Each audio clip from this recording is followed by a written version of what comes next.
इस हफ्ते मार्केट में एक बहुत इंटरेस्टिंग चीज है।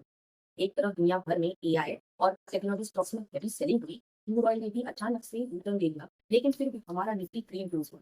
अब नेचुरली सवाल उठता है कि जब ग्लोबल मार्केट प्रेशर में था तो इंडियन मार्केट गिरा क्यों नहीं?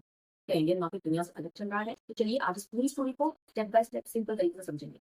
साथ ही जानेंगे कि मार्केट को सपोर्ट किस लिए है, पैसा किस सेक्टर में शिफ्ट हुआ और अगले हफ्ते ट्रेडर्स और इन्वेस्टर्स के लिए क्या गेम प्लान है। आप सबसे पहले समझते हैं कि ग्लोबल मार्केट में आखिर हुआ क्या। इस हफ्ते अमेरिका से लेकर कोरिया, जापान, ताइवान और यूरोप तक लगभग हर बड़ी टेक्नोलॉजी और सेमीकंडक्टर कंपनी में हैवी सेलिंग देखने को मिली। ये सिर्फ एक दिन की पैनिक सेलिंग नहीं थी। इसके पीछे तीन बड़ी रीजन। सबसे पहला रीजन था अमेरिका का सेंट्रल बैंक यानी फेड।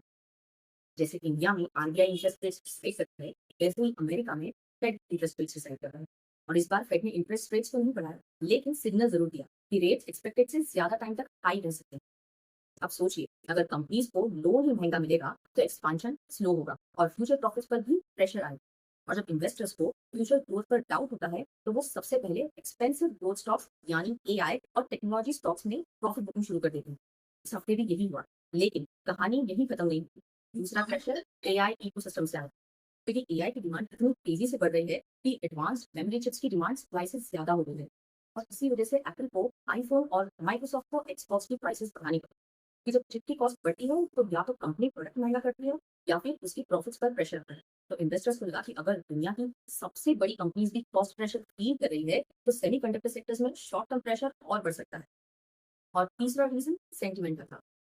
पिछले कुछ महीनों से एआई स्टॉक्स बहुत तेजी से भाग रहे थे और उनकी वैल्यूएशन भी काफी एक्सपेंसिव हो चुकी है। पर अब इन्वेस्टर्स सिर्फ एआई नाम देकर पैसा लगाने के मूड में नहीं है। उनका फोकस अर्निंग्स और एक्चुअल प्रॉफिट्स पर शिफ्ट होने लगा है। इसी वजह से एआई और सेमीकंडक्टर स्टॉक्स में प्रॉफिट बुकिंग और तेज हो गई। तो अब आप सोच रहे होंगे कि सबसे ज्यादा असर किस मार्केट पर पड़ा। जवाब है लगभग पूरी दुनिया के टेक्नोलॉजी स्टॉक पर। कोरिया में सैमसंग और एसके हाइनेक्स जैसे बड़े चिप मेकर प्रेशर में रहे। जापान में सॉफ्ट बैंक में हेवी सेलिंग देखने को मिली। ताइवान की चिप जायंट टीएसएमसी और यूरोप की एएसएमएल भी प्रेशर से बच नहीं पाई। और अमेरिका में एनवीडिया, एएमडी, ब्रॉडकॉम और ऑन सेमीकंडक्टर जैसे एआई लीडर्स भी ट्रेड में क्लोज हुए। यानी सेलिंग किसी एक कंपनी या एक देश तक सीमित नहीं थी, बल्कि पूरे ग्लोबल टेक्नोलॉजी इकोसिस्टम में देखने को मिली। लेकिन यहाँ एक बहुत इंटरेस्टिंग बात, बहुत लोगों को लगा कि मार्केट से पैसा बाहर निकल रहा है, बट ऐसा बिल्कुल नहीं है। पैसा मार्केट से बाहर नहीं गया, बस उसने अपनी जगह बदली, क्योंकि टेक्नोलॉजी और एआई स्टॉक से निकलकर हेल्थ केयर और बायोटेक जैसे सेक्टर्स में बाइंग देखने को मिली। और मार्केट की लैंग्वेज में इसे सेक्टर रोटेशन कहते हैं। तो वैसे ही जैसे एक मॉल में लोग एक दुकान से निकलकर दूसरी दुकान में शॉपिंग करने लगते हैं, बट मॉल वही रहता है, सिर्फ भीड़ की डायरेक्शन बदल जाता है। अब दूसरी बड़ी story crude oil. Iran tension के बाद प्राइसेस बढ़ने का डर, लेकिन पीस टॉक्स की वजह से क्रूड ऑयल फिर गिर गया, जो इंडिया के लिए बहुत पॉजिटिव है कि सस्ता क्रूड मतलब कम इन्फ्लेशन और आरबीआई पर कम प्रेशर। अब देखते हैं इंडियन मार्केट में कैसे परफॉर्म किया।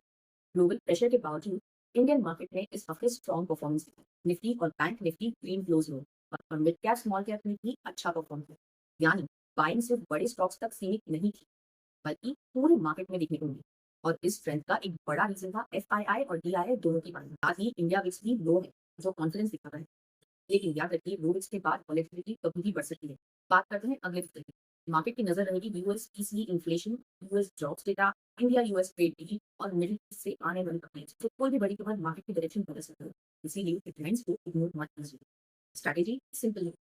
मंडे को ओपनिंग वोलेटिलिटी, इसीलिए पहले 30 मिनट्स मार्केट को सेटल होने दीजिए। और अगर निफ्टी अपनी इम्पोर्टेंट सपोर्ट से ऊपर टिकता है तो क्वालिटी स्टॉक्स में अपॉर्चुनिटीज मिल सकता है, लेकिन आईटी और ग्लोबल टेक इन स्टॉक्स में थोड़ा कॉशियस रहना बेहतर होगा।